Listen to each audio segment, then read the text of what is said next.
ஒன்றை செய்ய விரும்புகிற போது அதை செய்வதற்காகவே இருக்கிறோம் என்று எண்ண வேண்டும்.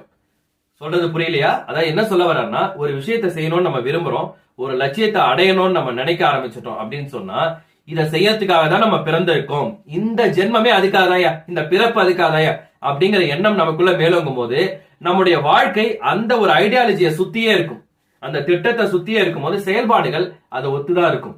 ஏன்னா இப்போ பசி இல்லாத சமுதாயம் இருக்கணும் நம்ம முடிவு பண்ணிட்டா, இந்த சமுதாயம் பசி இல்லாம இருக்கணுங்கிறதுக்காக தான் நான் பிறப்பெடுத்திருக்கேன் அப்படின்னா, யார் எங்க பசிச்சாலும் உணவு கொடுக்கணும்னு நம்ம கைகள் துடிக்கும், மனசு ஏங்கும்.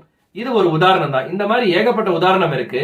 இதத்தான் காமராஜர் ரொம்ப அழகா சொல்றாரு, ஒரு விஷயத்தை செய்யணும்னு நீ விரும்பினா அந்த விஷயத்தை செய்யறதுக்காகவே நீ பிறந்திருக்கன்னு நினைச்சுக்கோ, அப்பதான் அது சிறப்பா செய்ய முடியும். ஒரு நிமிஷம். இதே மாதிரி நிறைய வீடியோஸ் பார்க்கணும்னா யூடியூப் சேனல்ல பாசிட்டிவ் டானிக் ஃபார் லைஃப்னு நமக்கு ஒரு சேனல் இருக்கு. மறக்காம உங்க ஓய்வு நேரத்துல பாருங்க.